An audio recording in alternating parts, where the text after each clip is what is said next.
Hola YouTube, my name is Ricardo Lino and I'm a wheel addict. As you might know, back in February 2018 I was at the WINTERCLASH, and this year at the WINTERCLASH there was a few different panels which was a different thing. Basically they invited a few people to talk about different themes.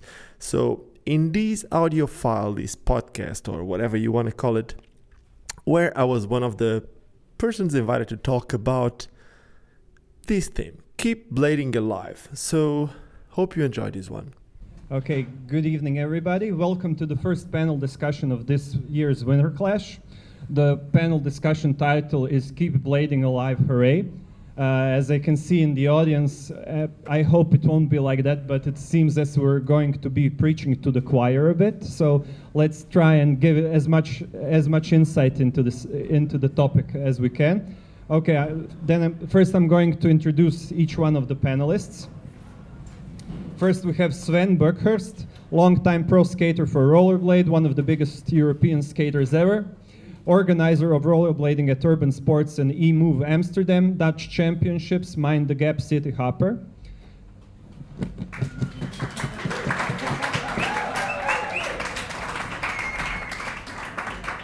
Then we have ASSIA ZAHARIEVA from Bulgaria. She's a rollerblader from Bulgaria, doing a lot of community work, organizer of skate schools and DIY Hale Free Skate Park and Cultural Center in Varna, Bulgaria. Then we have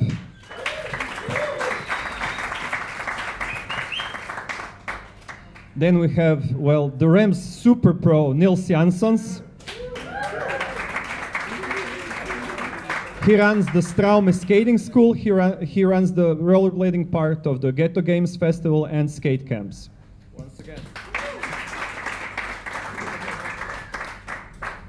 We have Ricardo Lino, who is a lifelong wheel addict. Okay.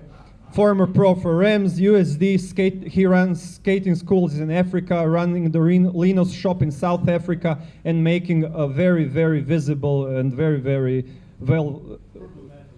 very problematic YouTube channel. Okay.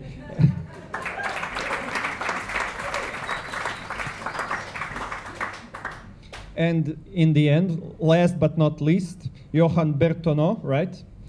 A lifelong blader, sports and scheduling director at Hurricane Group, meaning FIS.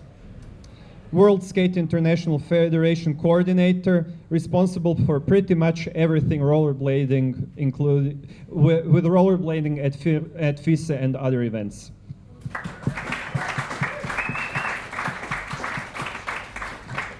And why I'm here, because at the moment I run BMAG and I hope you enjoy it.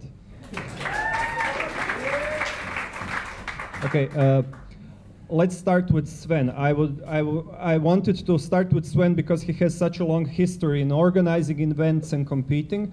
My first question is, Sven, if you compare rollerblading events today, the ones organized by large companies such as FISA or events such as WINTERCLASH to events like 10, 20 years ago, what has changed and what can we learn from the big events from yesteryear, and what can we do today to make them better for rollerblading? And first, the biggest change is that it was on international TV, on ESPN, on Eurosport, and there were more competitors, bigger prize money. I think the main thing that there were just more inline skaters in general. So everything was bigger sponsors. X Games was in a big NBA stadium, and but it looks a bit similar to the FIS, what they are doing. But then the main focus is BMX, and we have the opportunity to ride their course, kind of. You also run your series of events.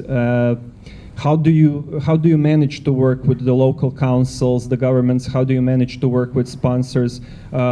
What do you think? What are the key elements of the professionality needed to have such events going?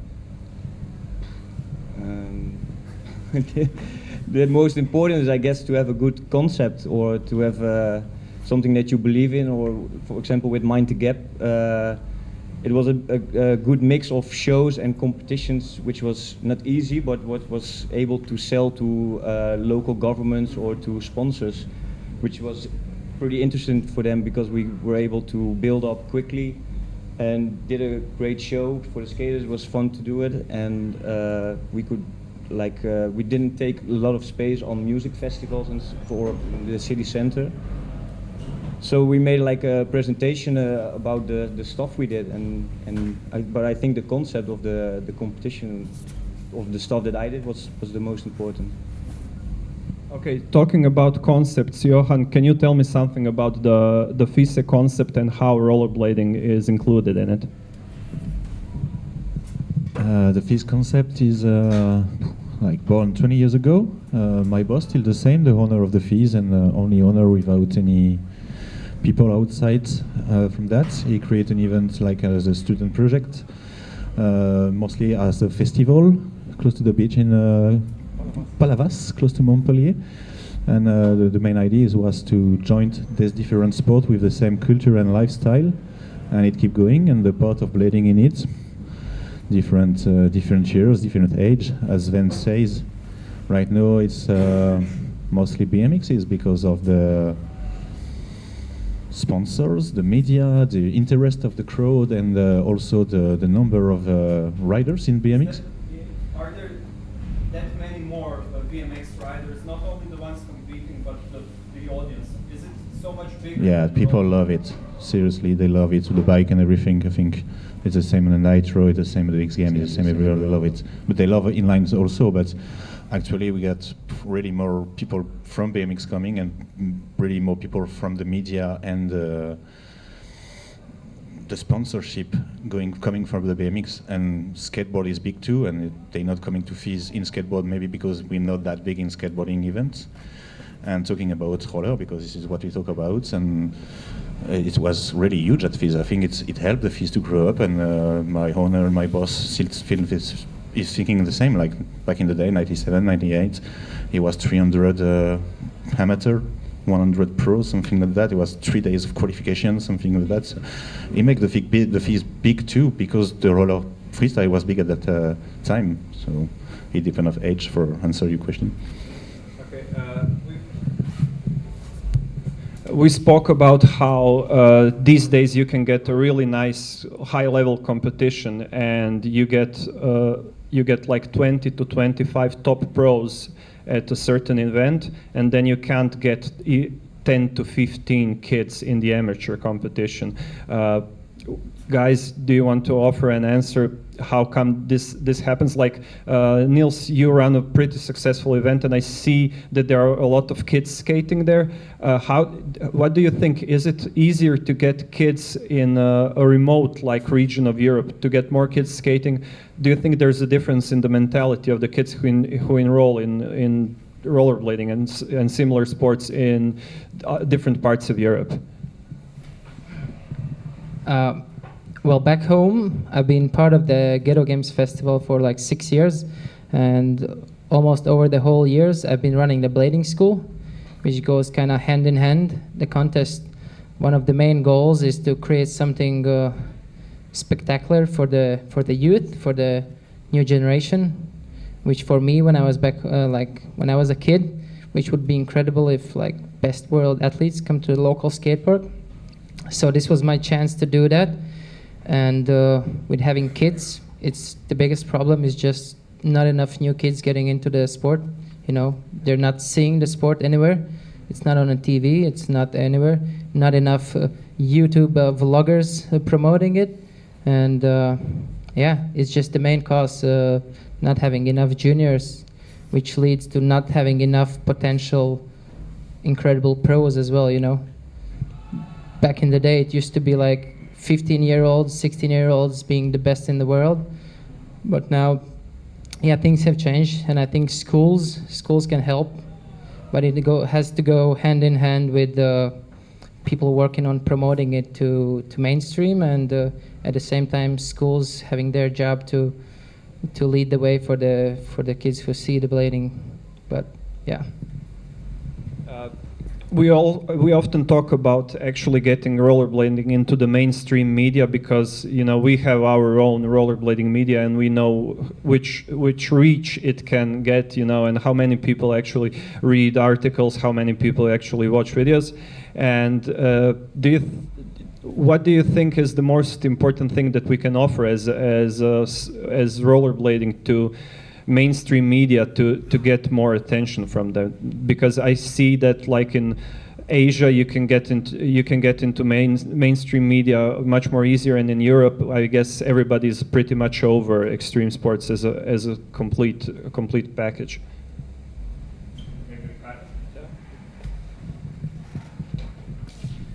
So, first thing, I've never been to Asia, so I don't really know what you're talking about.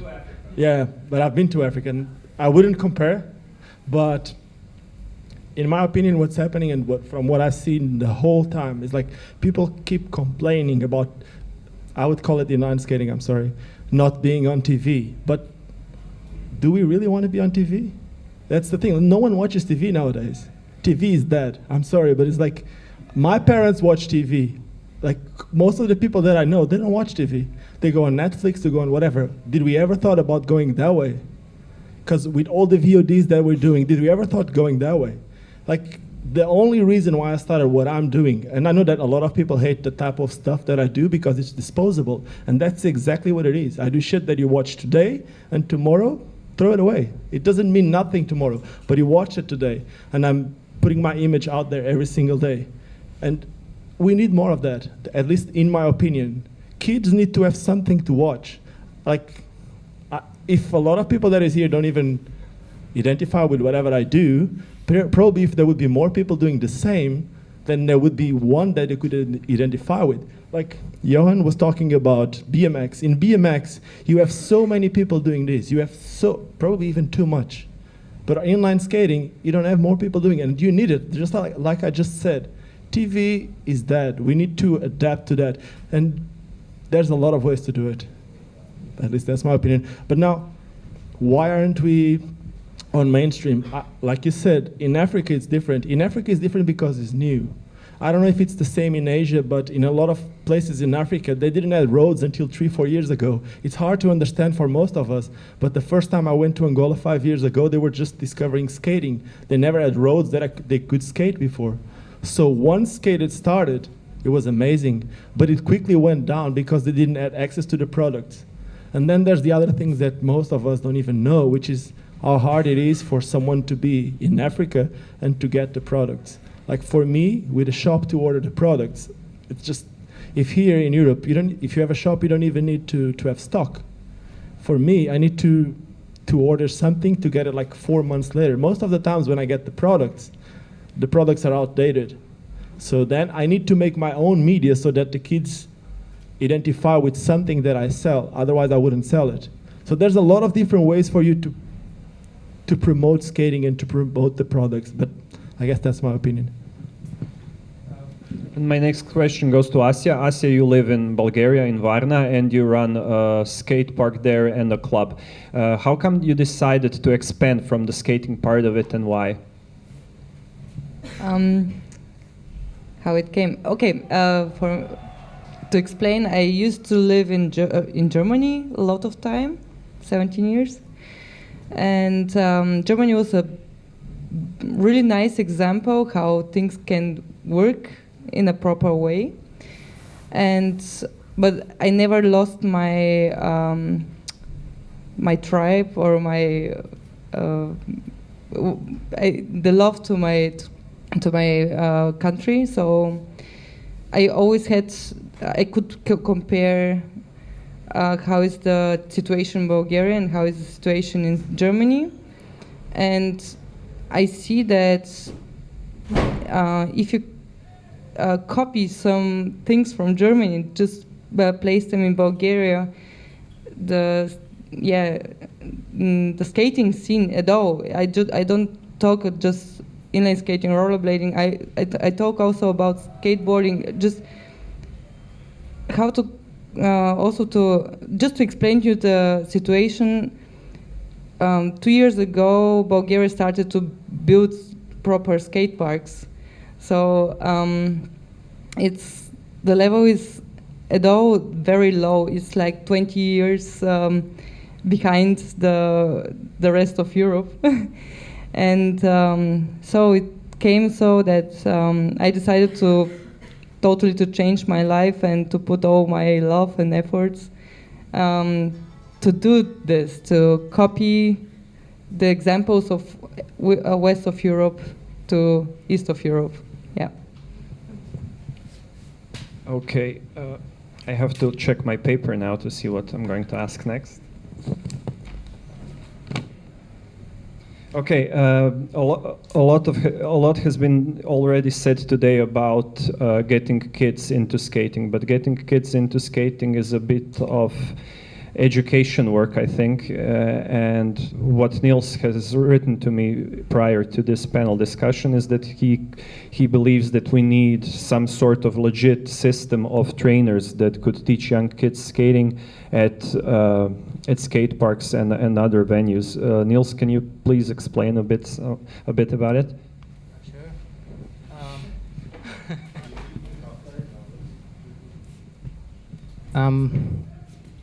Well, to have international, I don't know, like a federation that can certificate trainers would just be able to, for people who don't know how to do it, but they're like they don't want to work their like everyday job, and they have alternative to become like a coach for blading. At least they have a place where to educate themselves to teach kids to skate.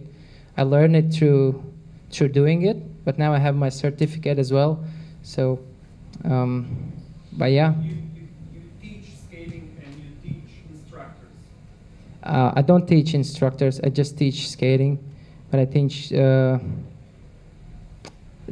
chance for proper instructor, not everyone, not a good blader can be a proper instructor, you know, even a low level blader can be better instructor if he can like communicate better with the kids, understand their, and have their different ways figured out. But yeah, it's just like a great opportunity for everyone who just wants to connect with blading. There should be school in every big city around the world, you know. Like you can start simple with 3 kids, but you can spread, you can go to schools, you can do whatever, and you can make a job out of it. You can make a salary out of teaching kids, like if you really wanna. So yeah, sure possible, and it should be schools all around the world. And when we can reach the masses, there's place for kids to go.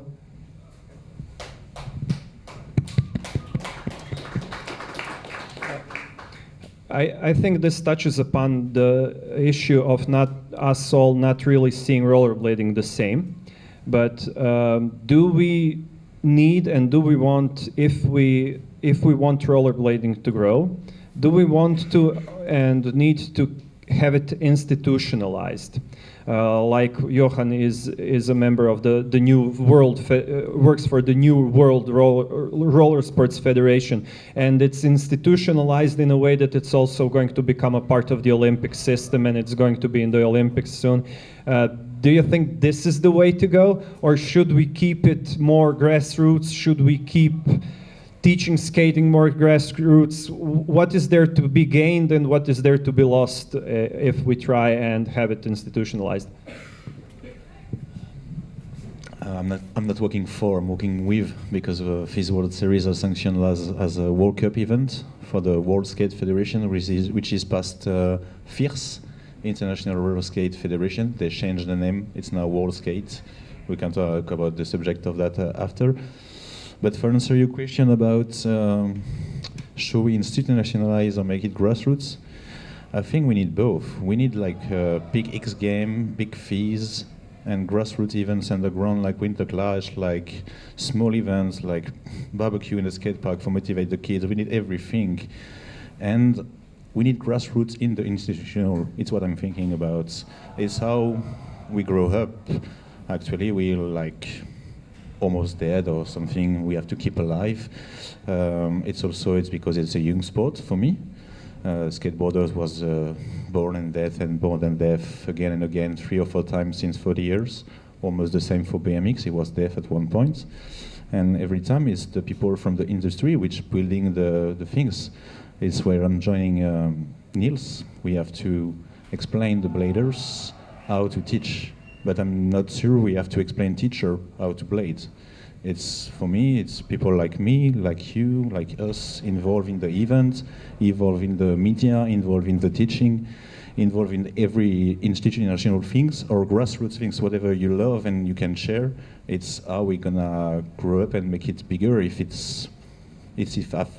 freestyle have to stay alive, it's gonna stay alive by the grassroots, going everywhere. Like, okay, I wasn't thinking join the world skate in my life before because I'm not really for that kind of things. But in a point, there is nothing anymore. I was on an even point.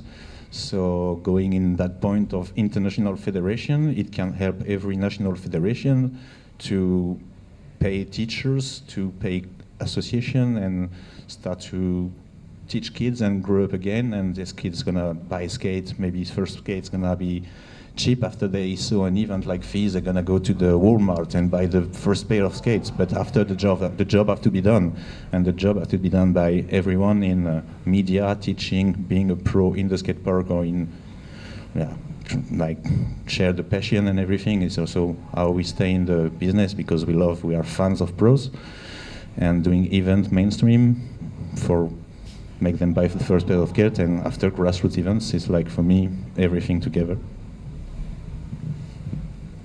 So there's one thing that we didn't spoke here, which I think is really important, is we always, as someone who like to skate in parks and streets, whatever, we always tend to think that that's the type of skating that we want to see the kids do. And it happens the same with me. I want to see as many kids as I can, grinding rails, grinding boxes, jumping this, jumping that. But they need to learn how to skate. It's just like telling a skateboarder to get to skate and do a flip. No, learn how to push. And that's a big problem that we have. We tend to grab kids and put them doing tricks right away. Kids need to learn how to skate. And that's something that they don't need to have aggressive skates to learn how to skate. And a lot of times, because we're more core or whatever, we want to always have the kids having this brand, or we need all these bigger brands that some people don't like the Walmart skates. We need those things to be alive. We can't be against those brands because those are, like, most of the times the first pair of skates. Most of us, that was the first pair of skates that most of us had. So we need that. And when it comes to teaching, we need, like, as an example, I'm from a really tiny town in Portugal. Like, we had like 10,000 people living in the same place, but there was two pre-primary schools, and in those two pre-primary schools, we used to have skating. So in my hometown, some of the best roller hockey players in the world, they came from those schools. It's like, it's in schools. No one is teaching you how to do a 360 or a grind, but they're teaching you how to skate, how to leave the wall and start really rolling. So I guess that's what we need more, and all of us, like, especially the ones that have some background, like, if Sven ever goes to a school, I'm not saying that you don't, but like if he ever goes to a school and if, like he says, like he wins the X Games or he got first or second or whatever, and if he just shows them his CV or whatever it happened in his life, they're gonna hear him, you know? Like a few years ago, you would need to have, you need to go to university, you need to finish your diploma so that someone could hear you. In skating, there's no diplomas, but there's like some of these guys, they just won some of the biggest competitions out there. They did a lot of good things for skating. Learn how to use it to do something good for skating. We need that. And it doesn't need to be, again, it doesn't need to teach kids how to flip, teach them how to skate. I guess that's what we need the most. Kids on skate, and then let them decide. If they don't like riding ramps, we need to learn how to live with it or find a way to make them like it, if that's what we want.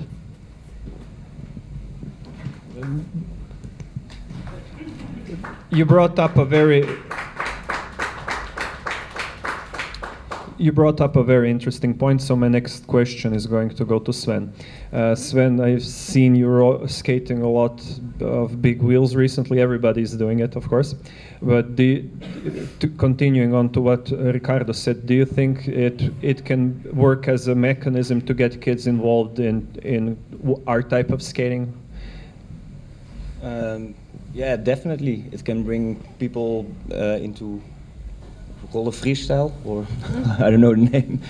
But also, I'm also teaching every Tuesday in my local park already for 10 years. And the big problem is that, another problem is that like we have WINTERCLASH or FEES or 1 or 2 big competitions in Holland. But I think we also need like in each big town like local heroes that are organizing small competitions for just 10 kids to keep them motivated. It's not really, it's hard to get people into skating, but I think it's even harder to keep the kids that are skating for 1 year, between the first year till the 3rd year, in the middle, that they are really becoming skaters. That's pretty hard to keep them there. Like I have a lot of kids, they get motivated and they're skating, but then after 1 year they're losing their motivation because there are no competitions, no events, or the events that are going on are like WINTERCLASH, and they are like, my students are here just to watch because it's too amazing for them or too big. So you've all been, pretty much everybody here has been teaching skating and working with kids at one moment or another. What about those kids who can't get motivated for watching competitions? You know, like I'm sure it was the same situation for you as it was for me, like 20 odd years ago when I started skating. I actually started skating because there was no competition element to it. It was just, you know, you skating just for the feel of it, just, you know, to emulate your heroes and so on. So what's the difference between the kids who need to get motivated through competitions and the others? Nils? When I was young, what got me motivated was seeing like superheroes doing the craziest stunts ever. So that's what kids need now, you know. We need to showcase. So for anyone, even for someone who skates or who doesn't skate, it looks something like amazing, something they want to try, and like a fun expression of freedom, a great activity. You know, it's all about, I think, how we showcase it and reach the masses. And because a random park edit probably is not going to mean anything just for your homies and stuff. But if you work on something special that just shows more the emotion and more the, I don't know, individuality and style and how unique it is, you know. It's not like everybody does the same trick same way, but yeah, showing it differently, and that's what I think motivates kids, you know, that they can have their own way to express. It's not like it's all by the book. Yeah. I think this has a lot to do with communication with kids. This has a lot to do with ourselves representing ourselves. And Nils, you wrote something really interesting in your email about how we lack the skill and style in production of promotional materials and communication as a subculture when we try to reach out. And from my own personal experience from these past couple of years at BMAG, there's a great deal of video material, there's a great deal of skating that's out there, and you don't really get to see it, and kids don't really have an idea how to sell themselves. It's like, you know, there's every time when I get an interesting video edit through email, I always try and ask kids, okay, what was the idea behind it? Who was in the video? Please caption everybody's name in the video. Tell us something about yourself. So it creates a kind of a context, because out of context, a lot of stuff doesn't make any sense. But that's the general rule of communication. It's not that much. It doesn't have that much to do with rollerblading. So, how much do you think this is a factor in bringing skating to a larger number of people? Anybody can answer. Sure. What I noticed, I showed to my kids, I would say, my skate students, I showed them videos of rollerblading of adults, and they couldn't identify themselves with us. So then I started searching for videos made by kids, and so they found like the way to get more motivated over this way. So definitely we have to show the kids how to do their own videos, even the quality is not that good or they are not so good in filming, but kids are actually like the adults. They love to see what their ages, the same age people are doing. So definitely, even when we teach them how to grab the worst camera and just do a video or put it immediately in Instagram, connect with each other. This is, I think, the right way. These are kids that are skating for 1 or 2 years, or 1 year. 1 year. So I'm gonna go back to the YouTube thing again. I'm sorry. So here's my opinion. Most of us, when we do videos, even when it's for kids or when it's kids videos, whatever, we keep using two things. One of them, it's Facebook, because it's easy and everyone is on Facebook and everyone speaks through Facebook, whatever. But a lot of us forget Facebook is for adults. Wanting or not, that's what it is. If you have a kid, you don't create an account for your kid and you don't let your kid alone in Facebook. It's not safe. Wanting or not, it's not. Yeah, it doesn't work that way. But we keep making kids videos and putting on Facebook. When I mean I mean skaters. Then Instagram. Instagram it's a social media for young adults and teenagers. Like, of course, most of us are not even young adults anymore, at least I'm not, but I'm on Instagram.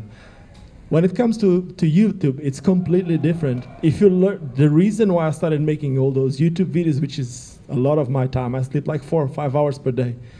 But the truth is, the reason why I started with that, it's my way of giving something to skating. If I believe in something, and if I learn how the whole thing works, it's a lot of shit behind, which is called the algorithm. If you learn the reason why I make so many videos, the reason why so many of them, they might not have the quality that Nils was speaking, and that's amazing. And for some, yeah, that's it. Like, that's why I say what I do, it's disposable. But that's me playing with the algorithm, because if I keep doing videos every day, my videos start getting suggested more and more and more. And because my videos are being suggested, more and more people are finding out about skating. The number of people that show up at my shop and they never saw skating and they find out about skating and then they find out that I was in Cape Town and then they go there to buy skates, you have no idea. It's crazy that the power that then can give us as skaters. And in the end, wanting or not, in the end of the month, that thing pays me. It's not a lot, but I started like a year ago. 1 year ago, I was getting 0. At the moment, yeah, I can't say that I'm rich. I'm making around 200 euros per month. It's nothing, but it started 1 year ago. If it keeps going this way, probably in 1 year, I'll be making 2,000 euros. There's a lot of opportunity in that thing, and we're talking with kids. That thing is for kids. What's happening, I don't want to go direct on anyone, but like a lot of times we keep complaining. Most of our pro skaters, a lot of times they're like, complaining it's easier than actually doing something. Being a pro skater, I'm not a pro skater, but being a pro skater in 2018, it's not the same as in Sven era. In Sven era, you had someone working for you. No, like what I'm trying to say is like, yeah, you had someone working for you. That was like the TV that no one watches anymore. You had the X Games. You had whatever, like whenever you would show all that would be money, easy money for, like the brands would pay to have their brand on you. Nowadays, that doesn't exist. Everyone that has a camera can make their own TV. So if you learn how to make your own TV popular, maybe that's the way. That's just a way of saying it. Yeah, man, definitely. I agree. Football and the Winter Olympics, that's been on TV. Yeah, it's also thinking too, like my dad. So you could, We need everything, because you're right when you talk about TV, it's dead, but no, honestly, yesterday my father told me about slopestyle. We was doing like running slopestyle in the garden when he was a kid. He wasn't know that, and because he watched the slopestyle on the Olympics, he was like, "Whoa, those dudes are crazy! I love what they do." And we was doing that when we was kid, and he was like, "Well, okay, cool." But now he's on TV watching the slopestyle because it's Olympics, and he discovered it. And I think it's also a way to promote it and make it bigger and bigger. Yeah.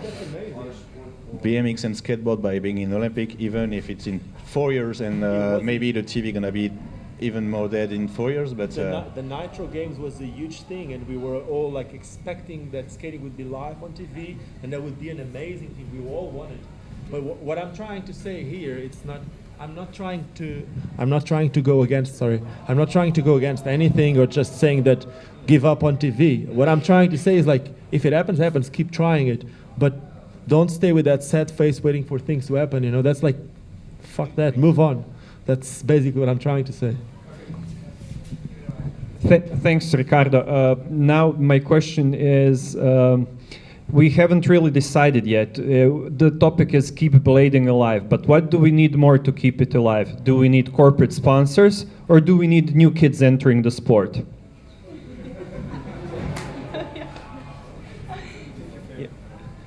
You wanted to say something, Yo-Yo? Both. I would say both, but in my opinion, or in my experience was definitely you have to push the scene locally harder, so more kids, more competitions for kids, also local events, skate camps, of course. Yeah. On the other way, about sponsorship, I would say I want to go back to the government question as well. The sponsorship could be not just private sponsors, also the government is a good sponsor. And this is our also experience in Bulgaria that... something about funding for certain projects. Okay, yeah. Okay, maybe a little bit to explain. Bulgaria's level of corruption is pretty big or high. And, oh, yeah, of course, yes. But being part of the European Union, the European Union tries a lot to support Bulgaria to grow.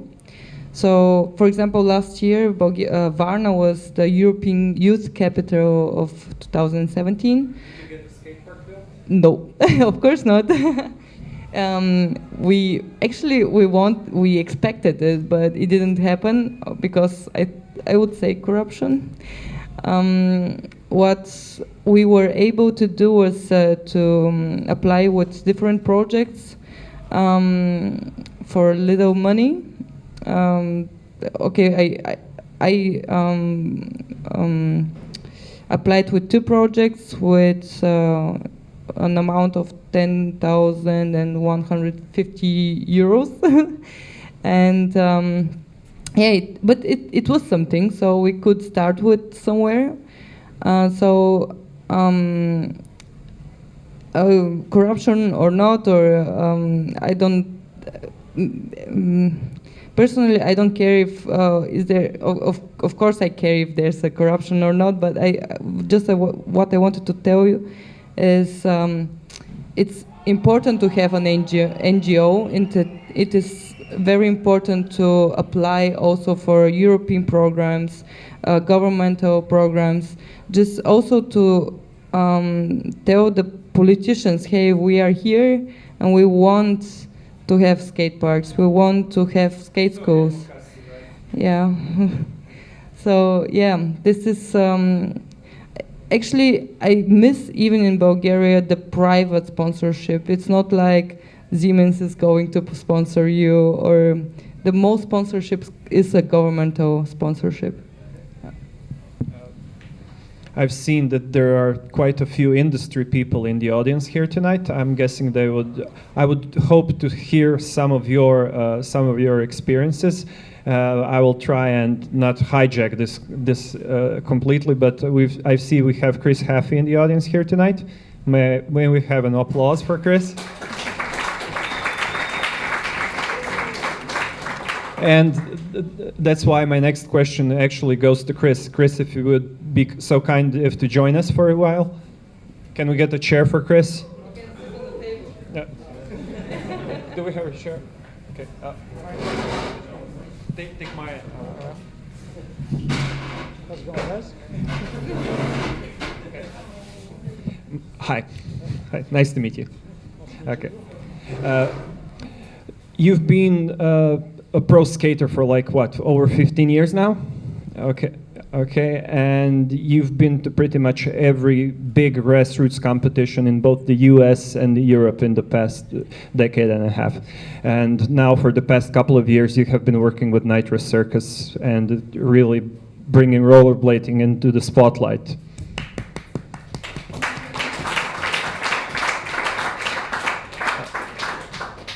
Can you compare the two experiences and the audiences, and what do you think we can learn to make bigger projects and to make rollerblading grow?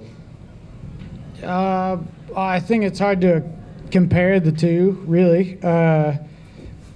Contests like this and Bitter Cold and all the core contests, that's really rollerblading. And what I do now with Nitro is simply to put rollerblading in any form in front of eyes that never would have seen it. And that's hoping that when they see it, they find shit like this. Because this is really rollerblading, in my opinion. What I'm doing is what I have fun doing, which is hitting really big jumps. And thankfully, it gets a big audience. But my hope is that people that find skating through what I'm doing find shit like this, because this is rollerblading. Okay.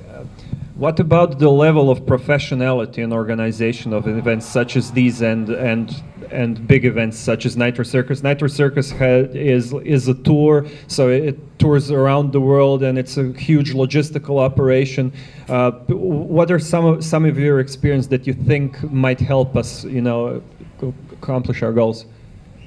Honestly, as big as that stuff is, there's just as many problems. There's always a last-minute change. There's always something going on, especially with something that big. I think it's impossible to get it perfect. Same could be said for any of these contests. Everyone's just doing the best they can, and obviously they've been doing a damn good job, because, I mean, how many years is this running now for WinterClash, and look how many people are still showing up. So, I mean, honestly, the level of organization is one thing, or however it happens, but what matters at the end of the day is what happens in the event itself, and what's happening here is fucking amazing. So. Okay, thanks. My next question would also be for. Oh, you wanted to say something? No. Please stay with us. Please stay with us, because this next question goes to everybody to everybody at the panel. One of the biggest issues in rollerblading in the past 10 years or so has been actually the level of pay for pro skaters, and this is something that Ricardo just touched upon a few minutes ago. Each and every one of you here is a rollerblader, and one way or another you're making your living out of rollerblading, but none of you is a pro, okay, except for Nils at this moment, but still he does so much other stuff, so much other things that he's not pro in the usual and most narrow sense of the word, just going to competitions and just filming sections. He does a lot more as everybody else. Do you think that's how to accomplish that is one question, and how much do you think can it prolong your life as a professional skater? I'll start with Chris. I gotta be honest, I thought that was for mostly them, so I kind of stopped listening at the end. What was the? Sorry, I'm really jet lagged. I just got here today. I'm kind of spacing it. As not a classic pro. Yeah. Well, I think that's the thing is nowadays that, I mean, like you said, like these guys, Niels is a pro nowadays, but I'm sure anything he's making for a living is more in a non-classical sense of the term. And I don't think anyone who's a classic pro nowadays is really making a living, which is sad for me. Like I because there was really good times for me when we were coming to WinterClash on tours when I was younger, and the money was okay. It was never amazing, but I'm No, I'm talking about this. Yeah, sponsor money. Like as a pro skater, I could pay my rent. I mean, I wasn't, living in a mansion or anything, but I could pay my rent. I got to come on tours, and it was the best years of my life. And it makes me sad that nowadays that isn't really a reality for a lot of pro skaters. And for me, I've been incredibly fortunate to have found a way to continue rollerblading, sort of completely removed from the rollerblading industry, that's been able to afford me to make a living.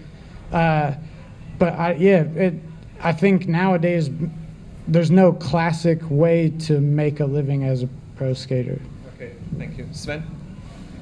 Yeah, that's probably why I started my show company in 2006 to be able to still skate and also earn money through skating.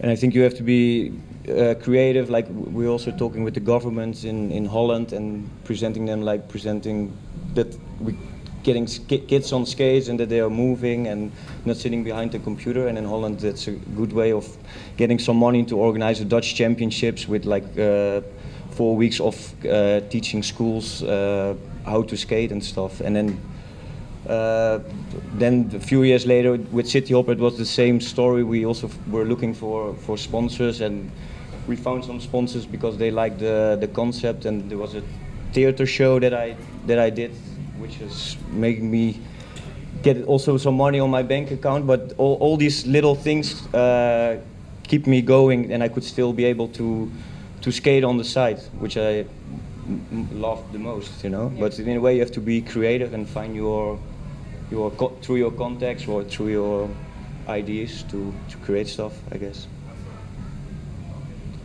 I think here enough examples to see that we can live out of skating or rollerblading. Thank you. What I miss maybe here is more professionality. I mean, we just, as you said, creativity is very important. But I think a lot of us don't know how management works in a proper way. What is management? How to make a structure? How to reach your goals? So, yeah, as an advice, if you want to make also our sport bigger, we have to learn a little bit more about economics, law, not law, regulations, so as I said, I see it. I gave my proper job as a manager a way to exchange it with simple, activities like the inline skate school, the skate park, and it works. It works. You have just to be very tough and keep it going, and good management and stuff. Yeah.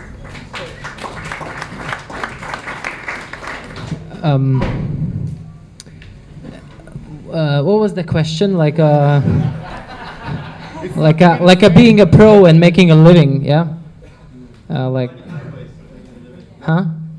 Finding ways. Yeah, for me, until 2014, skating was all there was. I had nothing else in the world. I was all in skating, going to contests. Just it was quite. I had sponsors that could help me get around the events, tours, and filming street parts with my brother back home. And then I tore my ACL, which was like a step back for me, a time to rethink. And instead of doing a nonsense job, because I had to do something, I just found ways to give it back at the same time and making a living out of it, which was by knowing the right people to start the Gigi Fest festival, starting a camp, so starting a blading school. At the same time, just working on myself to get back into shape and keep doing what I love most, which is real rollerblading, filming with my brother in the streets and being here, skating in the park. But at the same time, I found ways to, which is not kind of fully where I was seeing myself, you know? Like, I'd rather be skating than teaching how to skate, and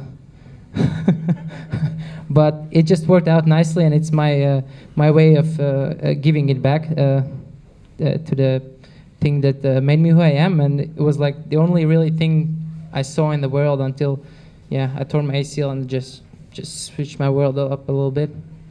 But it's been amazing. I've been fortunate to have that injury, you know. It changed my life, and I appreciate it for sure, because it changed me in better ways.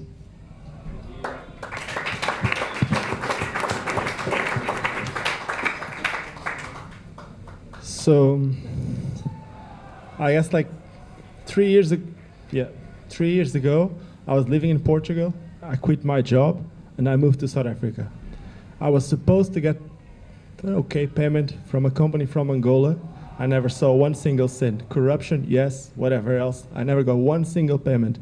So I see myself in South Africa with like 2,000 euros, with my new girlfriend back then, which is now my wife and the mother of my daughter. And I had to find ways. So I started like trying to find like a local job, which I did, but I couldn't really work because I was on a tourist visa. So I started pointing into skating and trying to get something here, something there. I ended up started working with power slide, doing something with roller skates, which I was roller skating a lot. The payment that I had was like this, the minimum that you can imagine.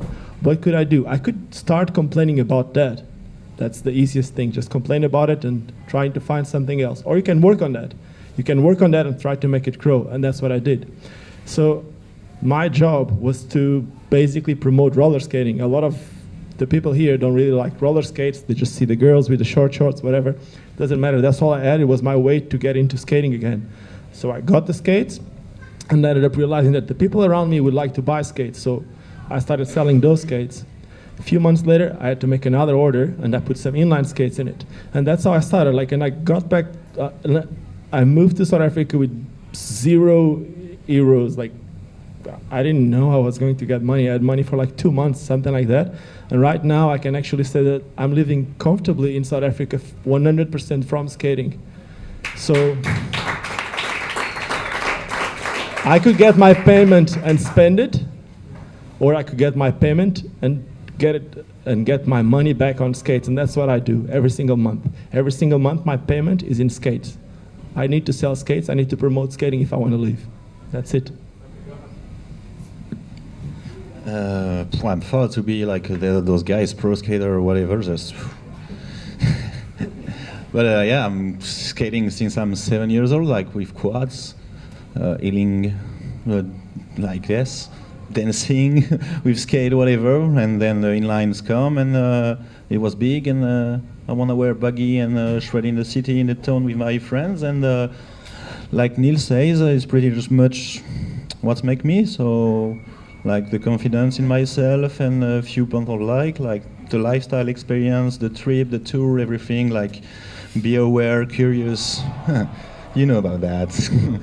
And so like Nils, I was like thinking about, can I maybe give the money back of that, or motivate few other people to do this kind of sport? And I was really, I want to walk in the event side, and if possible in the sport, and if possible in my passion, which is roller, because I was riding skates, but I wasn't thinking that much with the bladers in my city because it was too big and too mainstream, and that was really stupid in my city. So I was thinking with the BMXer mostly, so I know well BMX. So I do a student job for free for like 4 months at FEES.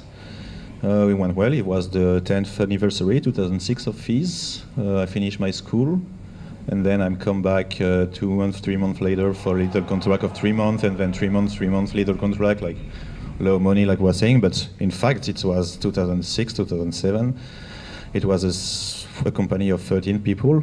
We are now 50, so it's a big pleasure to see it growing year by year, having more people, more ramps, more events, and being able to promote more and more the roller freestyle, or whatever you call it, or the other sport is what I want to do. That's it. And for join what you were saying is, make money outside of the pro skate alive or whatever. It's just if everyone is involved, that's what I'm saying before, but it's how it's growing up. And we have like many examples of photographers, videographers, like which working for National Geographic and now using their tools for the inline scene, and everyone has skills, and if you have a bit of patience, you can give the money back by whatever you want doing. Is okay. If you want to make money, it's a bit harder for sure because it's a job, but if you want to do something for your passion, I'm sure it's going to grow up like that from the grassroots.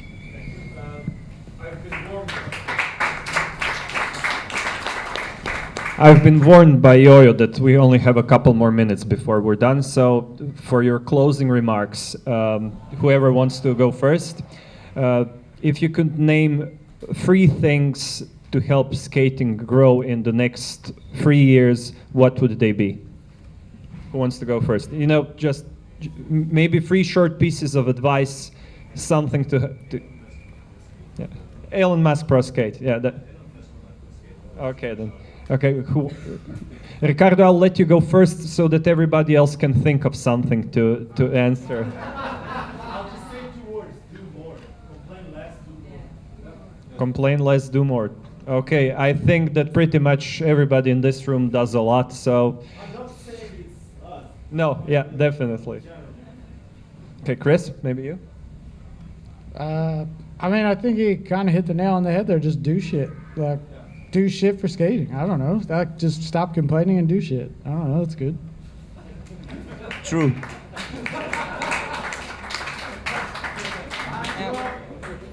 I would say a local skate school, local skate shop, local skate park. Yeah, I would agree to what everyone said. I would just say stick to what you really believe in, you know, because you're going to regret it later if you don't. So it's now when we can do what we truly believe in, and nothing really else matters. So yeah, it's today we can do it. So we shouldn't leave it to the old days when we regret we didn't do something like we really loved or whatever. Just, yeah. Hear your heart.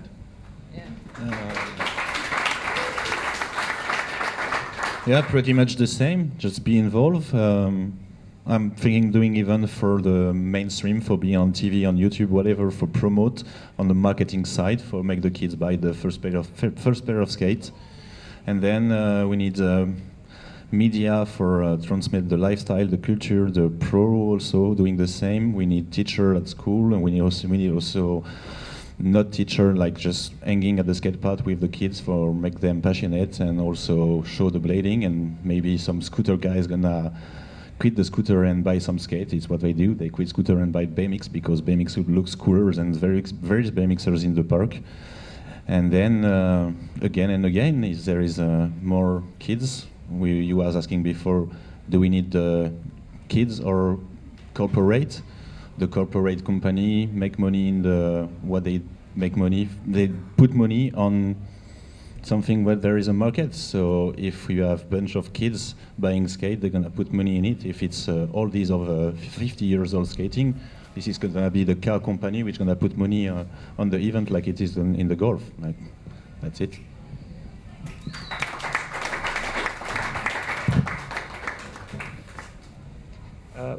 I think we've heard a lot of interesting stuff tonight, and I would like to once again thank everybody for coming, thank the audience for being so patient with us, and I hope to see you all next year.